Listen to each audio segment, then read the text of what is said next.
leprechauns with us today as well. Performance of the night, Lakers and the Heat.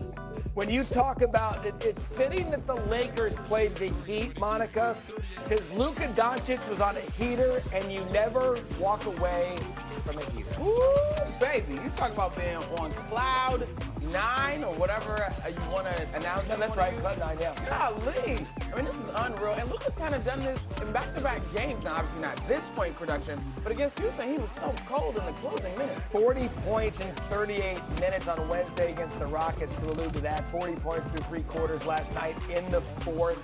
Luka, I mean, he's not like, he didn't have to quit before he's got that shot in the foul. 7-point lead after the free throw. Luka 48 points after the made free throw. Then LeBron misses the layup, and guess who's there? His buddy Luka. Okay. That gives him 50 points. Lakers up 9. When this is going on right here, Monica, though, with these two working in tandem, kind of fun. Yeah, it is. And I think the thing about it is LeBron James is such an incredible shapeshifter in the game. He can be whatever it is that the Lakers need when he's on the floor. These guys didn't get to Miami until like 5 a.m. off the Rockets. Yeah, but they're used to that. This is. I was going to say, is that normal? They're totally. grinders. By the way, when's the last time a LeBron triple-double was kind of under the radar? Because that's what happened last night. Luka's 60-point game, the first by any Laker since Kobe did so in his final game back in 2016. Simply put, Luka has been sensational during the Lakers' 8-game winning streak, averaging over 40 points per game. The first Laker to average over 40 in an 8-game span since the late, great Kobe in 2007. And so we talk about this 8-game winning streak, Monica, and the discussion has begun why and how, but what is Luka doing to be so dominant during this streak? He's one of those guys who you just don't alter his pace, right? Like, his ability to play when he wants, how he wants. I mean, he's getting to his spots. He's obviously shooting the 3 ball so well right now. But even when he gets into the paint, he's just got a variety of moves. His strength and his ability to finish there, he's playing at his own speed. And I think you continue to see how difficult it is to get him off of balance. And then, of course, if you don't let him score, he's just going to dime the ball to whoever he decides on that Lakers roster. He's got incredible vision. Deceptively great at finding open players. So we talk about the point production, and that's all world, but even his ability to find players. And I know that this might be boring to some, but how did the Lakers find their groove over the last couple of weeks? Because it's been really good basketball.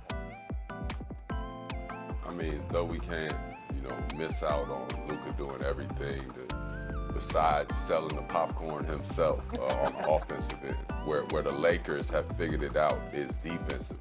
Defensively, as a team, they are now trusting each other. You see first help, second help, there's rotations. You see a back tap right there that leads to a breakaway. You make things easier on the offensive end when you play defense this way. And when you play defense this way, it becomes contagious. I think you're seeing more deflections. You're seeing more and more guys become valuable because the game is no longer into the walk it up and get a certain shot mode. It's more freelance. It's more fun for everybody, and everybody's getting involved. But JJ Redick is doing a great job finding a team defense, and having LeBron James be able to be a chameleon is, something to smile about. And it's scary, Monica, quickly. If this team learns how to play defense, we might have to start changing the conversation about the Lakers. Man, Matt, you're telling them. So in the last 10 games, they're 9-1. They have climbed to 11th in defensive rating, and they're 12th in points in the paint allowed per game. Or points in the paint allowed per game. So there are tenets that we have to see that are associated with teams that are real contenders, that in this small sample size, they look more legit than they do fraud. So we'll see what happens. We're just looking around, it's like, Joe, wait a second.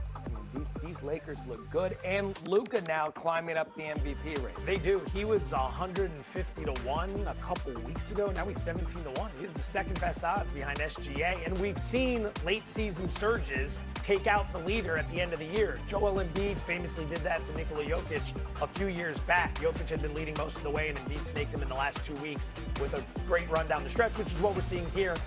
I'd caution, though, with the Lakers. We saw a run like this after Luka showed up last year. They went like 8-2. They were playing good D. Everyone got excited. And then we all know what happened. This is not happening. The MVP race is closed. Okay. Close. Just so you know. It's close. That's not happening. So you just blew through everything Fortenbaugh 100%. just said. I do, however, appreciate McNutt allowing me to say it before she crapped all over. That's true. Yeah, that's true. We took an extra 30 seconds we didn't need to tell Joe that he was wrong. I hear you. It's a great number and all, but no, it's not. Basketball Friday, we are off and running on Get Up. The Wemby. The Lakers are in the middle of a 6-game road trip, and LeBron James, with his 1,611th game played, tying Robert Parrish for the most games played all time in the league. Speaking of LeBron, still doing this, man. Come on. He'd work his way to his second triple-double of the season, but this game all about that man, Luka Doncic, 21 points in the first half. Though the Lakers at this point were down by 8 because the Heat got up by as many as 15. But the Lakers, one of the hottest teams in the association. Luka with a Heat check against the Heat, ties it at 69. The Lakers trying to get to an 8-game winning streak, which would be their longest of the season. That three is going to help because it gives them the lead by a point. 40 points through 3 quarters. Luka had 40 points in 38 minutes on Wednesday against the Rockets. During the 7-game win streak, Luka is averaging 41 points. Let's get to the fourth quarter. Austin Reeves, 18 points. Marcus Smart, 13 points. LeBron James, 19 points, 15 boards, 10 assists. But Luka right there, the hoop and the harm, gets to 47. 48 after the free throw. And there's LeBron. He misses. LeBron, his friend Luka, there for the putback. And that putback gives him 50 points. Lakers up 119-110. Third place in the Western Conference right now. Another triple, why not? 55. That assist gave LeBron his triple-double. Luka's not done.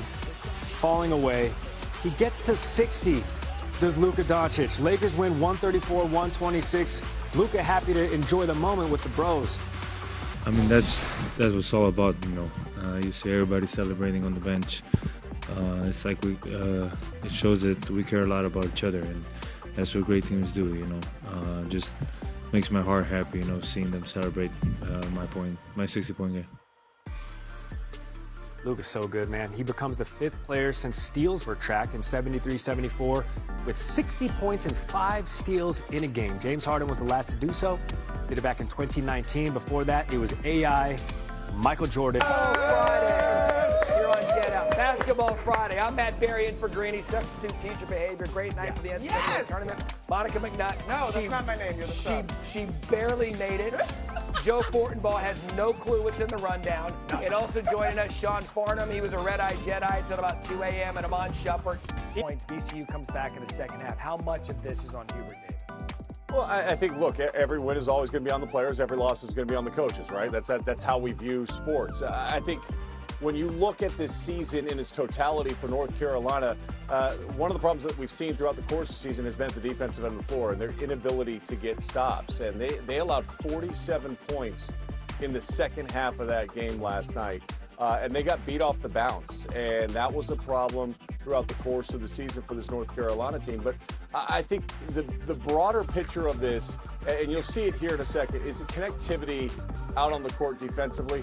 Where's the help side? You're hugging people on the weak side that aren't even in the play. They're over 2 passes away, and you're allowing that layup that tied the game. And eventually you go on to lose that contest. If Caleb Wilson is healthy, they're not a 6th seed. But the reality of it is Caleb Wilson was not healthy. They were a 6th seed, and they just lost in the first round and some bad execution down the stretch. They couldn't even get the ball, and they got a 5-second violation late in the game. And it was a game, again, that they were controlling Joe Fortenbaugh, a game that they